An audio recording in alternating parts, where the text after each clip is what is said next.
샬롬 샬롬 샬롬 샬롬 샬롬. 하나님 사랑합니다. 여러분 주 안에서 사랑합니다. 오늘 사도행전 21장의 말씀 우리 함께 보도록 합니다. 오늘 21장 내용 아까 봤죠. 바울과 하나님의 선 27절부터 마지막 절까지 우리 함께 교독을 했는데 바울이 잡힌 부분이고 이제 앞에는 바울이 예루살렘에 이른 1절부터는 시작이 거기에 있어요. 눈물의 이별을 시작으로 바울이 예루살렘 행은 진행되어지죠. 너무나 서로 헤어지기가 안타까워서 내가 떠난 후에 하고 얘기해서 모두 다 무릎을 꿇고 함께 기도하고 목을 부여잡고 함께 울고 여기서 아주 대단한 이별을 하죠. 보면 20장 말미에 보면은 35절에 범사에 여러분에게 모범을 보여준 바와 같이 수고하여 약한 사람들을 돕고 또 주 예수께서 친히 말씀하신 바 주는 것이 받는 것보다 복이 있다 하심을 기억하여야 할지니라. 이 말을 하는 무릎을 꿇고 모든 사람들과 함께 기도하니 다 크게 울며 바울의 목을 안고 입을 맞추고 다시 그 얼굴을 보지 못하리라 한 말로 말미암아 더욱 근심하고 배에까지 그를 전송하니라. 내가 이제 여기를 다시는 못 올 겁니다 라고 인사를 하죠. 자매들을 다 불러서 이러한 그 사건이 20장에서 있었어요. 유두모가 청년에서 떨어지는 사건, 죽은 자를 살리는 사건으로 인해서 또 대단한 기적의 역사를 봤던 그러한 이야기들이 20장에서 쭉 펼쳐졌었어요. 그렇죠? 데살로니가의 사람은 그쪽에서 전도를 하고 다시 이제는 울면서 예루살렘으로 돌아옵니다. 1절에 우리가 그들을 작별하고 배를 타고 바로 고스로 와서 이튿날 로도로 이르러 거기서부터 바다라로 가서 베니게로 건너가서 배를 타고 가다가 3절에 구브로를 바라보고 이를 왼편에 대고 수리아로 향하여 두로에서 상륙하니 거기서 배의 짐은 풀려 함이로라. 지명 이름이 엄청 많이 나와요. 그래서 제가 신학교 다닐 때 이거 아주 외우느라고 지도를 넣고 이름도 낯설고 귀에 마음에 들어가지도 않고 하는 걸 아주 외웠더니 아주 지도만 보면 끔찍했던 기억이 납니다. 지금도 뭐 제대로 봐야 여기 그리고 기억을 할 정도죠. 눈물의 이별을 시작으로 바울은 예루살렘 행이 진행됐어요. 그곳에서 바울의 예루살렘으로의 걸음을 멈추게 하려 합니다. 염려에도 불구하고 바울은 예루살렘을 방문하여 형제들의 영접을 받습니다. 예루살렘 형제들 또한 바울에 대한 염려는 끝이 없습니다. 예고한 대로 바울에게는 순환이 닥쳐오죠. 바울의 가이사라의 도착입니다. 두로에 도착했죠. 바울과 계랭은 밀레도로부터 항해를 계속해서 고스와 로도섬을 거쳐 소아시아 남서부의 한 항구인 바다라에 도착합니다. 이름이 바다라예요. 1절에 나왔었죠. 그들이 타고 온 배는 소아시아 남부 해안을 따라 계속 항해할 예정이었기 때문에 그들 일행은 배를 갈아타기 위해 바다라에서 내립니다. 그곳에서 그들은 동지중해를 가로질러 곧장 베니게까지 가는 배로 갈아탔어요. 그리고 4절에 보면 배는 제일 먼저 두로에서 정박했는데 배에 짐을 내려야 했기 때문에 7일간 머물렀다 이렇게 증거합니다. 제자들을 찾아가서 1회를 머물더니 그 제자들이 성령의 감동으로 바울더러 예루살렘에 들어가지 말라 하더라. 거기 가면 위험하다고 들어가지 말라 합니다. 이 여러 날을 7일 동안 지낸 후 우리가 떠나갈새 그들이 다 처자와 함께 성문 밖까지 전성한원을 우리가 바닷가에서 무릎을 꿇어 기도하고 서로 작별한 후 우리는 배에 오르고 그들은 집으로 돌아가니라. 여기서도 또 한 번의 이별이 이루어집니다. 두로에서 짐 풀고 한 7일을 머물다가 다시 또 가죠. 이 때문에 바울이 이런 두로에 있는 그리스도인들과 교제를 나눌 기회를 얻게 되었어요. 이곳에 교회가 세워졌다는 확실한 증거는 없지만 아마도 스데반의 죽음 이후 유대로부터 흩어진 성도들의 복음 증거로 교회가 생겼을 것으로 짐작을 합니다. 두로의 그리스도인들은 성령의 감동으로 바울이 예루살렘에서 당할 위험을 미리 짐작을 하죠. 그 위험으로부터 바울을 보호하기 원해서 가지 말라고 만류합니다. 바닷가에서 못내 아쉬운 작별은 그들이 그리스도를 통한 같은 신앙 안에서 얼마나 강하게 결속되어 있는지를 말해줍니다. 형제의 사랑에 대해서 로마서 16장 4절입니다. 그들은 내 목숨을 위하여 자기들의 목까지도 내놓았나니 나뿐 아니라 이방인의 모든 교회도 그들에게 감사하느니라 이렇게 신고되어 있습니다. 가이사랴의 전도자 빌립에 대해서 8절에 나타납니다. 이튿날 떠나 가이사랴에 이르러 7집사 중 하나인 전도자 빌립의 집에 들어가 머무니라. 이 사람이 광야까지 가가지고 그죠? 감닥에 전도했던 사람이죠. 바울과 그 일행이 타고 온 배의 종착지는 돌레마이였어요. 바울 일행은 그곳에서 하루를 묵고 이튿날 가이사랴까지 여행을 합니다. 그래서 빌립을 만나죠. 6월절 안에 예루살렘에 도착하기까지 아직은 여유가 있었어요. 그래서 그들은 가이사랴에서 여러 날을 보냅니다. 바울의 숙소는 전도자 빌립의 집이었어요. 그 집에서 머물게 되죠. 그는 예루살렘의 과부들을 돕는 7집사 중에 하나였죠. 빌립이. 그는 가이사랴가 이스라엘에서 가장 로마적인 도시였음에도 불구하고 거기서 정착해서 거의 20년을 살고 있어요. 빌립은.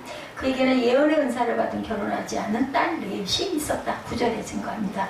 그에게 딸 넷이 있으니 처녀로 예언하는 자라. 예언하는 딸들이에요. 여러 날 머물러 있더니 아가보라는 하는 선지자가 유대로부터 내려와 우리에게 와서 바울의 띠를 가져다가 자기 수족을 잡아매고 말하기를 성령이 말씀하시되 예루살렘에서 유대인들이 이같이 이 띠인 자를 결박하여 이방인 손에 넘겨주리라 하거늘 우리가 그 말을 듣고 그곳 사람들과 더불어 바울에게 예루살렘으로 올라가지 말라 권하니 바울이 대답하되 여러분이 어찌하여 울며 내 마음을 상하게 하느냐. 나는 주 예수 이름을 위하여 결박당할 뿐 아니라 예루살렘에 죽을 것도 각오하였노라 하니 그가 권함을 받지 아니하므로 우리가 주의 뜻대로 이루어지자 하고 그쳤노라. 아무리 말려도 아주 그냥 아주 강하게 말을 하니까 이제는 주의 뜻대로 이루어지리라. 14절에 그렇게 고백을 하죠. 아가보에 대해서 사도행전 11장 28절에 그 중에 아가보라는 한 사람이 일어나 성령으로 말하되 천하의 큰 흉년이 들리라 하더니 글라우디오 때에 그렇게 되니라. 흉년이 들었다라는 얘기죠. 예, 바울의 자기 희생에 대해서 고린도전서 8장 13절에 그러므로 만일 음식이 내 형제를 실족하게 한다면 나는 영원히 고기를 먹지 아니하여 내 형제를 실족하지 않게 하리라. 얼마나 믿음의 형제 자매를 사랑했는지 나타나죠. 예루살렘 방문에 대해서 15절에 또한 증거하고 있습니다. 형제들의 영접이죠. 바울은 가이사랴에서 나손의 집에 머문 후 예루살렘으로 올라갑니다. 16절에 보면은 이렇게 나오죠. 예, 가이사랴에 몇 제자가 함께 가며 한 오랜 제자 쿠브로 사람 나손을 데리고 가니 이는 우리가 그의 집에 머물려 함이라. 예루살렘에 이르니 형제들이 우리를 기꺼이 영접하고는 그 이튿날 바울이 우리와 함께 야고보에게로 들어가니 장로들도 있더라. 바울이 문안하고 19절입니다. 하나님이 자기의 사역으로 말미암아 이방 가운데서 하신 일을 낱낱이 말한 20절. 그들이 듣고 하나님께 영광을 돌리고 바울더러 이르되 형제여 그대도 보는 바와 유대인 중에 믿는 자 수만 명이 있으니 다 율법에 열심을 가진 자라. 내가 이방에 있는 모든 유대인들을 가르치되 모세를 배반하고 아들들에게 할례를 행하지 말고 또 관습을 지키지 말라 한 다음을 그들이 들었도다. 그러면 어찌할꼬 그들이 필연 그대가 온 것을 들으리니 우리가 말하는 이대로 하라. 서운한 네 사람이 우리에게 있으니 그들을 데리고 함께 결례를 행하고 그들을 위하여 비용을 내어 머리를 깎게 하라. 그러면 모든 사람이 그대에 대하여 들은 것이 사실이 아니고 그대도 율법을 지키게 행하는 줄로 알 것이라. 방법을 알려주죠. 예, 거기서 굉장히 탄압을 받을까 봐서 바울을 편하게 해주려고 이렇게 방법을 얘기합니다. 25절에 주를 믿는 이방인들에게는 우리가 우상의 제물로 피와 목매어 죽인 것과 음행을 피할 것을 결여하고 편지하였느니라니 바울이 이 사람들을 들고 이튿날 그들과 함께 결례를 행하고 성전에 들어가서 각 사람 위하여 제사 드릴 때까지의 결례 기간이 만기된 것을 신고하니라. 바울도 거기에 풍습을 그대로 따라서 그대로 행하죠. 이 내용을 쭉 읽어보니까 바울 일행은 예루살렘에 도착해서 기쁨의 영접을 받고 바울 일행은 야고보와 교회의 장로들을 만나고 18절에 그들은 기쁨과 감사로 바울 일행을 또 영접하고 야고보와 교회 장로들에게 이방인들 가운데 복음 전도에 대한 긴 보고를 드립니다. 19절에 그들은 이 보고를 듣고 모두 하나님께 영광을 돌렸다. 20절에 선교 보고에 대해서 사도행전 14장 27절입니다. 그들이 이르러 교회를 모아 하나님이 함께 행하신 모든 일과 이방인들에게 믿음의 문을 여신 것을 보고하였다. 이렇게 나왔을 때는 그때에도 이렇게 어디 여행하고 나면은 그때 여행지에서 있었던 일을 모아가지고 문서로 보고하게 됐다는 걸 알 수 있죠. 야고보와 장로들의 염려, 바울이 여러 가지 고난을 당할까봐 염려를 해주는 내용 우리가 읽어봤어요. 야고보와 장로들 유대 그리스도인들이 바울의 율법에 대한 태도를 이해할 수 없을까봐 염려합니다. 유대인 불신자들은 바울의 태도를 이해할 수가 없었어요. 교회 지도자들은 바울의 예루살렘 방문 때문에 어떤 사건이 발생할 것을 예감합니다. 그러므로 그들은 바울에게 모세의 율법에 대한 긍정적인 태도를 가지고 서운한 다른 네 사람과 함께 성전에서 결례를 행해주라. 26절에 그렇게 해서 그대로 하죠. 신명기 23장 23절에 서원에 대해서 말합니다. 내 입으로 말한 것은 그대로 실행하도록 유의하라. 무릇 자원한 예물은 내 하나님 여호와께 내가 서원하여 입으로 언약한 대로 행할지니라. 이렇게 예물은 입술로 고백해서 내가 이렇게 하겠습니다 라고 서원한 것은 그대로 하라는 거죠. 서원에 대해서. 예루살렘에서 폭동이 일어납니다. 27절에. 그럼에도 불구하고 그렇게 했는데도 바울이 잡히죠. 27절에 보면 그 이래가 거의 참에 아시아로부터 온 유대인들이 성전에서 바울을 보고 모든 무리를 충동하여 그를 붙들고 외치되 이스라엘 사람들이 도우라. 이 사람은 각처에서 우리 백성과 율법과 이곳을 비방하여 모든 사람을 가르치는 자인데 또 헬라인을 데리고 성전에 들어가서 이 거룩한 것을 더럽혔다 하니 이는 그들이 전에 에베소 사람 드로비모가 바울과 함께 시내에 있음을 보고 바울이 에베소 사람 그 드로비모를 성전에 데리고 들어간 것으로 이제 오해를 한 사건이 일어나죠. 폭동의 사건. 유대인들이 에베소 사람 드로비모가 바울과 함께 성내에 있었던 것을 본 외에는 다른 근거가 없었어요. 29절이죠. 순식간에 유대인들은 바울을 성전 밖으로 끌고 나가 죽일 기사로 달려듭니다. 30절에 바울은 성난 군중이가 맞아 죽게 될 상황에 때마침 출동한 로마군에 의해서 구출이 되는 상황이 돼버렸어요. 오히려 그 모든 군중들을 막죠. 그리고 천부장이 이제 달려옵니다. 31절에 보면 그들이 그를 죽이려 할 때 온 예루살렘에 소란하다는 소문이 군대의 천부장에게 들리며 그가 급히 군인들과 백부장들을 거느리고 달려 내려가니 그들이 천부장과 군인들을 보고 바울 치기를 그치는지라. 여기서 보호를 받아야 오히려 33절에 이에 천부장이 가까이 가서 바울을 잡아 두 쇠사슬로 결박하라 명하고 그가 누구이며 그가 무슨 일을 하였느냐 물어요. 무리 가운데 어떤 이는 이런 말로 어떤 이는 저런 말로 소리치거늘 천부장의 소동으로 말미암아 진상을 알 수 없어 그를 영내로 데려가라 명하니라. 바울이 층대에 이를 때 무리의 폭행으로 말미암아 군사들에게 들려가니 이는 백성의 무리가 그를 없이하고자 하며 외치며 따라갑니다. 바울을 데리고 영내로 들어갈 때 그때 바울이 천부장에게 이르되 내가 당신에게 말할 수 있느냐 이르되 내가 헬라 말을 아느냐 그러면 내가 이전에 소요를 일으켜 자객 4,000명을 거느리고 광야를 가던 애굽인이 아니냐. 바울이 이르되 나는 유대인이라 소읍이 아닌 길리기아 다소시의 시민이니 청컨대 백성에게 말하기를 허락하라 하니 천부장이 허락하거늘 바울이 층대 위에 서서 백성에게 손짓하여 매우 조용히 한 후에 히브리 말로 말하느니라. 바울은 언어가 소통이 되는 바람에 아주 굉장히 영광을 드러냈죠. 이 내용이. 바울은 층계 위에 서서 백성들을 조용하게 한 후에 히브리 방언으로 말하기 시작했다. 바울이 사용했던 히브리 방언은 당시 대부분 팔레스타인 유대인들의 모국어인 아람어였었어요. 바울의 변명에 대해서 그래서 사울이라는 이름을 사울이 아람어고 바울은 히브리어라고 말하죠. 바울의 변명 사도행전 22장 1절입니다. 그들이 그가 히브리 말로 말함을 듣고 더욱 조용한지라 이어 이르되. 아람어, 히브리어, 히브리 방언. 요한복음 19장 13절에 빌라도가 이 말을 듣고 예수를 끌고 나가 돌을 깐 뜰 히브리 말로 가바다에 있는 재판석에 앉아 있더라. 이렇게 증거되어 있습니다. 바울은 선지자들의 예언과 형제들의 만류에도 불구하고 예루살렘에 올라왔어요. 죽을 거 알면서도. 기쁨도 잠깐 그런 유대인들로 인해 순환을 겪죠. 이게 오늘 내용이었죠. 바울의 순환을 통해서 우리는 예수님의 말씀을 기억해 봅니다.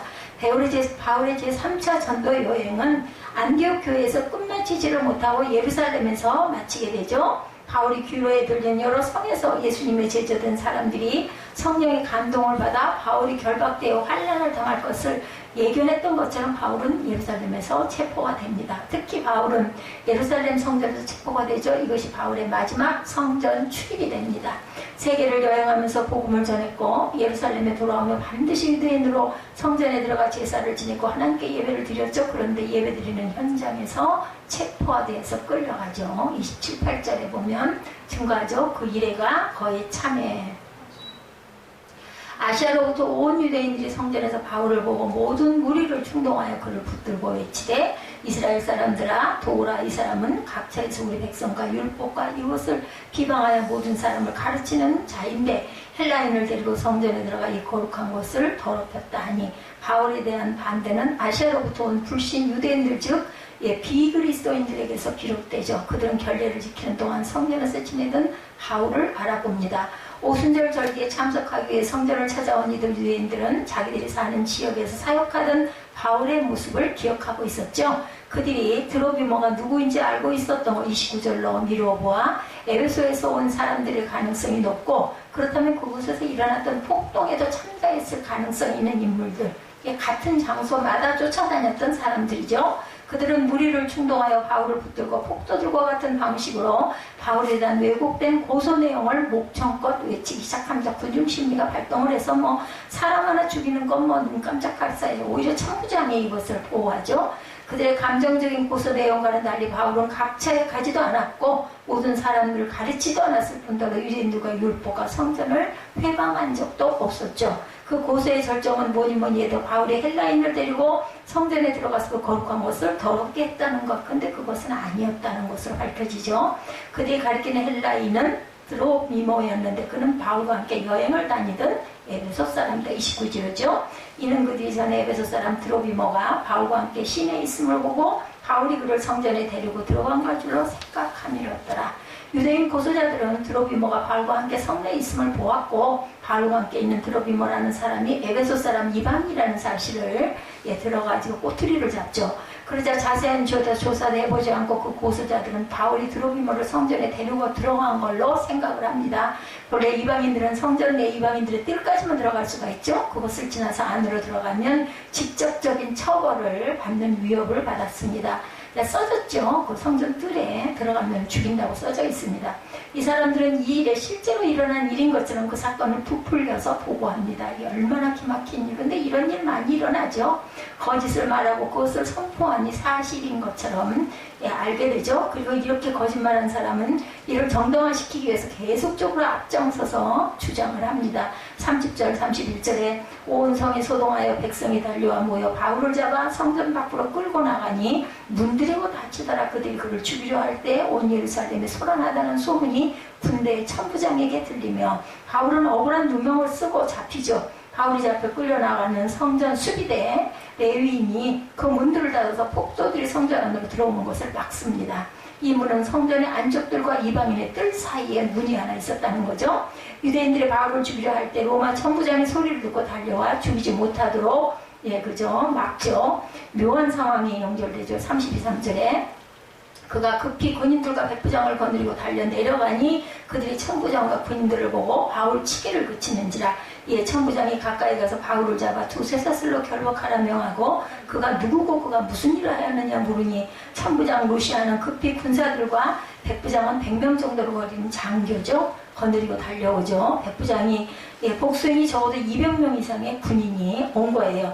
바울은 잡아다 결박당하는 것이 행운이었죠. 그때는 바울을 결박한 후 천부장은 이 결박된 사람이 누구며 무슨 죄를 저질렀느냐. 여기서 34절에서 36절에 무리 가운데 어떤 이는 이런 말로 어떤 이는 저런 말로 소리치거늘 천부장이 소동으로 말미암아 진상을 알 수 없어 그를 영내로 데려가라 명하니라. 시끄러워서 무슨 말인지 알아들을 수가 없었던 거죠. 천부장은 자신의 질문에 직접적인 대답을 들을 수가 없었어요. 너무 시끄러워서.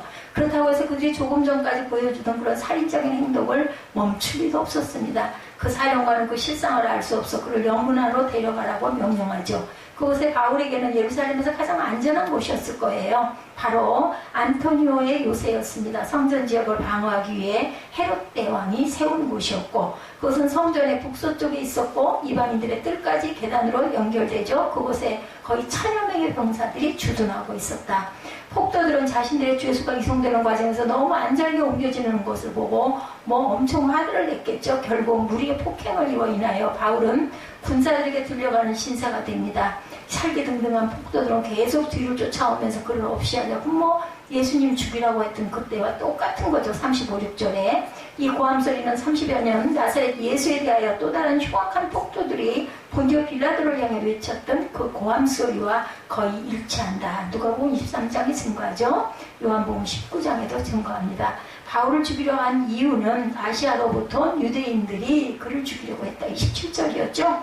아시아는 에베소를 중심으로 한 소아시아, 에베소에서 바울이 전도하면서 핍박을 많이 당했습니다. 그런 이 사람들은 에베소에서 여기까지 바울을 따라온 사람들, 가만히 보면 바울을 핍박한 사람은 이방인이나 로마인이 아니고 바울의 그 친구 유대인들이었다라는 같은 동족입니다. 어디에서든지 하나님의 일을 가장 방해를 하는 자는 바로 가장 열심히 도와야 할 위치에 있는 자라는 것. 그 유대인들이 지금도 전도가 제일 안 되는 게 유대인들이라고 그러죠. 회당장이 핍박을 하고 장로들이 핍박을 하죠. 왜? 시기와 질투. 자기 자리를 유지하기 위한 너무 인기가 있고 너무 기적이 일어나고 하니까 막 어떻게든지 죽여 없애려고 하는 거죠. 잘못했으면 회개하고 돌아서야 하는데 그렇게 안 합니다. 계속해서 자신의 잘못을 덮으려고 합니다. 그러니까 구원받는 자는 회개하는 자고 구원받지 못하는 자는 자신의 그 결백을 막 주장을 하려고 억지로 막 갖다 붙이는 자들. 그래서 잠시 망가지면 될 일을 아주 망한 길로 스스로 가게 되죠. 훌륭한 성자 한 분이 있었어요. 예화라 어느 날 마귀들이 길을 가는 이 성자에게 시험으로 겁니다. 예쁜 여자로 유혹을 합니다.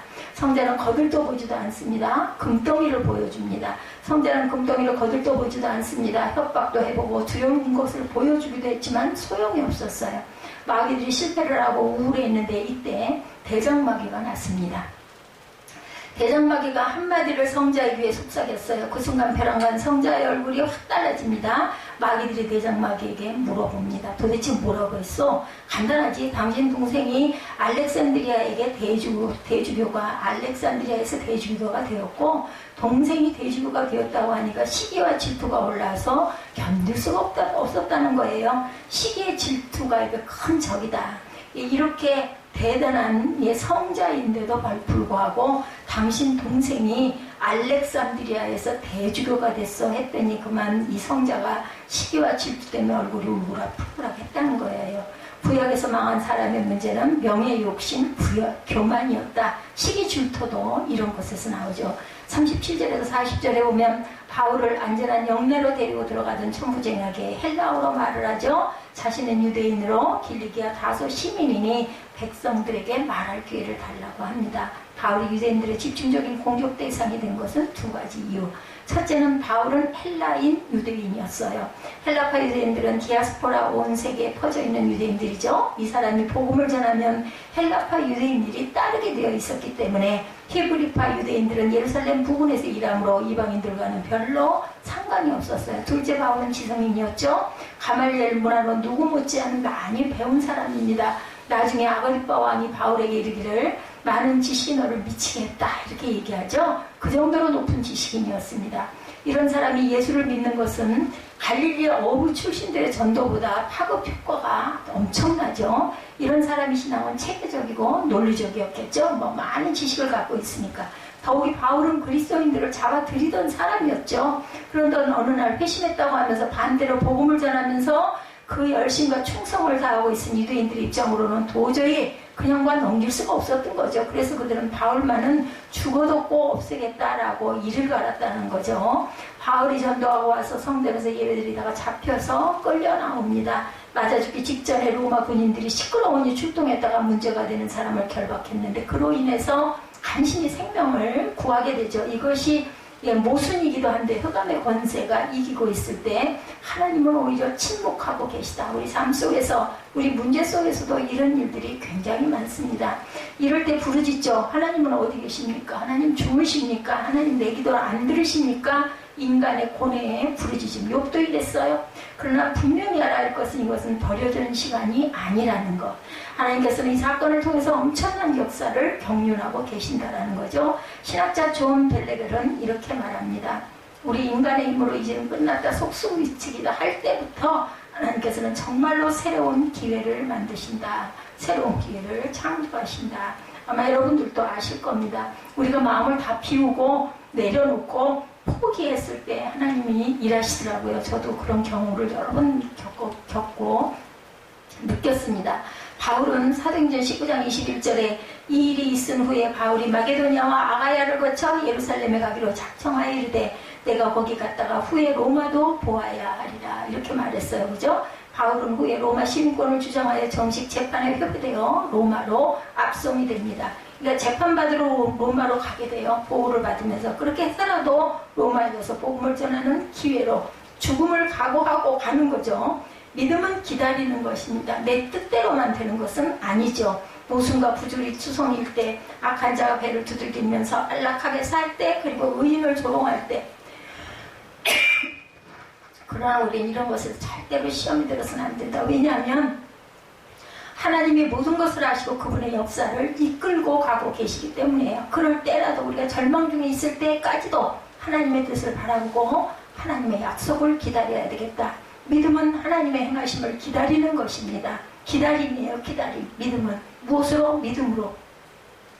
하나님께서 행동하시는 바로 그런 순간들이 있다라는 거죠. 하나님께서는 나를 통해 역사하실 때가 있고, 예, 모순이 있기도 하고 경륜이 있기도 합니다. 고통이 따르기도 합니다. 그러나 믿음으로 하나님의 섭리를 끝까지 기다리고, 기다림 속에서 우리가 하나님의 그 인내함 속에서 하나님의 음성을 듣고 하나님의 뜻과 행하심을 믿고 기다리다 보면 바울처럼 결박을 당했지만 하나님의 역사를 기다렸을 때 하나님께서 그렇게 해서라도 로마까지 가게 하고 거기서도 하나님의 나라를 증거하게 하죠. 2년 동안이나, 그죠? 집거하면서 하나님의 말씀을 많은 훌륭한 사람들이 찾아와서 듣게 하는 역사가 이루어집니다.